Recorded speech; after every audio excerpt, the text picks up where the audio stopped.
Welcome, one and all. Welcome, everybody, ladies and gentlemen, kids of all ages, to The Late Show. I'm your host, Stephen Colbert. You know something?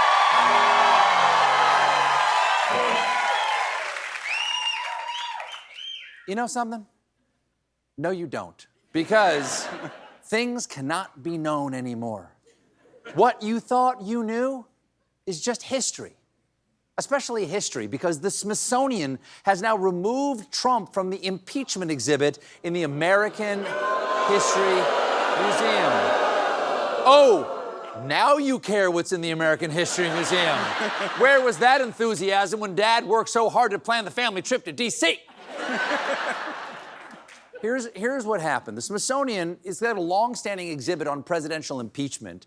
It's got the Watergate file, cabinet, whatever Andrew Johnson did bad, a bunch of Bill Clinton sex stuff, non-Epstein edition. In 2021, after the whole Trump sent a mob to storm the Capitol thing, they added a label that included content about Trump's 2 impeachments. But then, according to an insider last month, they removed the label as part of a content review following pressure from the White House. That kind of pressure explains why the Smithsonian exhibit on the 1960s now says that the Vietnam War was started by Jimmy Kimmel. Yeah. Wow. Yeah. I didn't know. Yeah, evidently, Wow. whole thing was just a prank that got out of hand.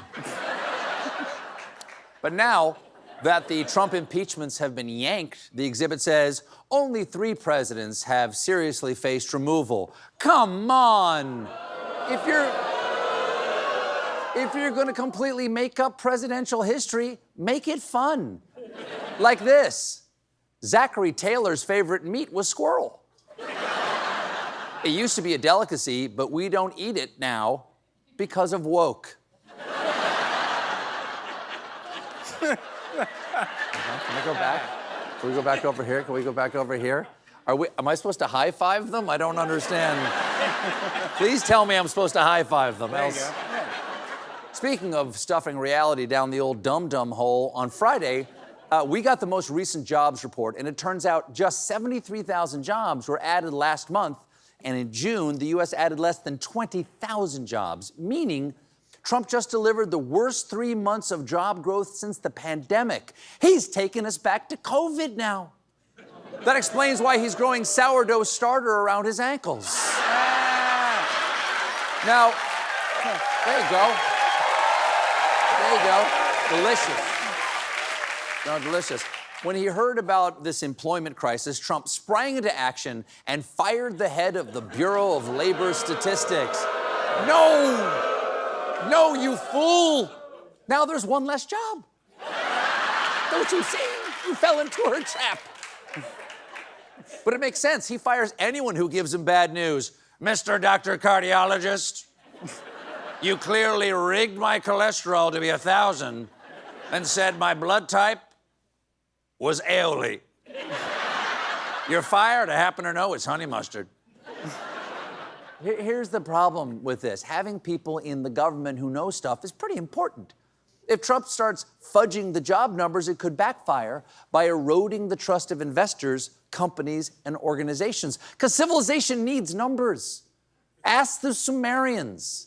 That's why they invented the clay tablets, to keep track of how many workers they had and to draw people boning. Yeah, they did that. Good luck getting rid of porn. People are just going to draw it on mud pies now. After the firing, Trump was asked, how would it affect the market? On the monthly jobs report, going forward, why should anyone trust the numbers? Well, that's And the if big you're- thing. You're right. No, you're right. Why should anybody trust numbers? No, why should they?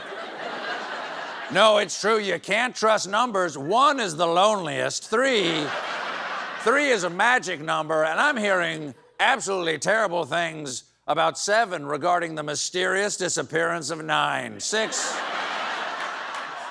was so terrified she got a restraining order. One reason Trump is so bent out of shape is his lack of core strength, but also... Thank you.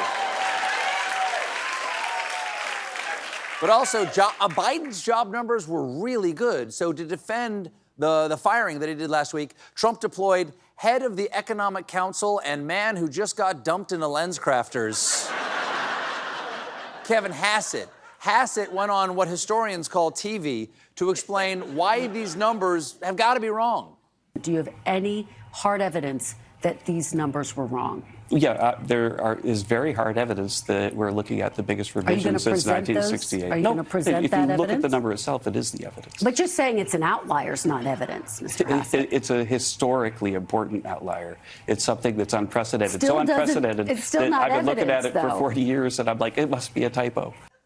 So, just to recap that argument there, the numbers must be wrong because they're historically bad. It's the same logic I used every time I step on the scale. That can't be right. There's no way that's right. My underwear must weigh 15 pounds. Now,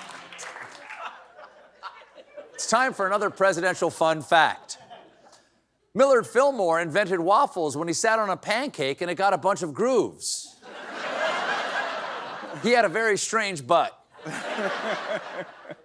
Trump's not just firing officials who make the economy look bad and revising our history museums. He's also building gilded palace ballrooms because the White House just unveiled its plan for a new $200 million ballroom. Here's the architectural preview showing gold chandeliers, floor-to-ceiling windows, and mournful ghosts. Now, presidents are allowed to do a little renovation, of course. The Obamas added a vegetable garden. Truman and Nixon both added bowling lanes, and Jimmy Carter famously added a sex dungeon. According to Trump, the people have been clamoring for a ballroom for a long time. We've been planning it for a long time. They've wanted a ballroom at the White House for more than 150 years, but there's never been a president that was good at ballrooms. I'm really good. To be fair, he's right. Trump is good at ballroom. I mean, just check out this footage of him dancing it up. Hey, who's that guy? There's a good chance that this ballroom will actually happen because, as Trump promised, the White House just completed paving over the Rose Garden with concrete. Here's what the Rose Garden used to look like. Here's what it looks like now. It reminds me of that classic poem, roses are red, concrete is white, this place looks like now. It's time for, you know, just that goes. It's time for another presidential fun fact. The A in James A. Garfield stands for and. His parents couldn't agree, so they named him James and Garfield. Nice. Over in Rome yesterday, Chicago's own Pope Leo XIV presided over a mass for more than 1 million young people as part of the Catholic Church's Jubilee of Youth. It's all part of a plan to reach a younger demo that includes reaching out to influencers that they call digital missionaries. Yes. Digital missionary? Come on. Come on, man, just call it hand stuff. Specifically, the Vatican has been teaming up with hot priests. All right, that's a tempting name. Let's take a look at some of these sexy padres. One of them is Father Ambrosio Mazzai, who has 460,000 followers. Here he is, strumming at the guitar bar. Okay, kids, let me tell you about the real stairway to heaven. Hold on. Hold on.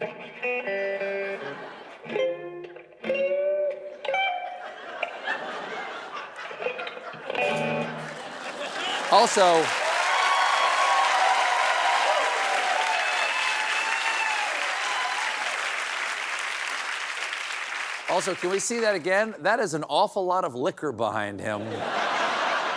Celibacy's going great. Never think about what I'm missing. Gin, anybody? Another one of these priest-fluencers is Father Giuseppe Fusari, who is dubbed as the bodybuilder priest. Let's see. Oh. Fusari, not sorry. Father, are you the Spanish conquest of the Americas? Because you are bringing Christianity and guns. A fun story. There you go. Well, there's a fun story for any fans of HBO Max, formerly HBO Max, formerly HBO. Things got a little loco last night when fans of the Gilded Age tried to stream the show, and the English audio track was entirely in Spanish. Of course, this isn't the first time they made that mistake. They once accidentally showed the Mexican version of The House of the Dragon, Dragones y Mucho Incesto. Here's what happened for a lot of Gilded Age viewers. Madre, ¿qué es lo que pasa? Todo está mal. That happens all the time in TV. I mean, Louis, did we ever fix that glitch where you're dubbed entirely in Spanish? No, y ha arruinado mi vida. We got a great show for you tonight. My guests are Julia Garner and former Secretary of Labor Robert Reich. When we come back,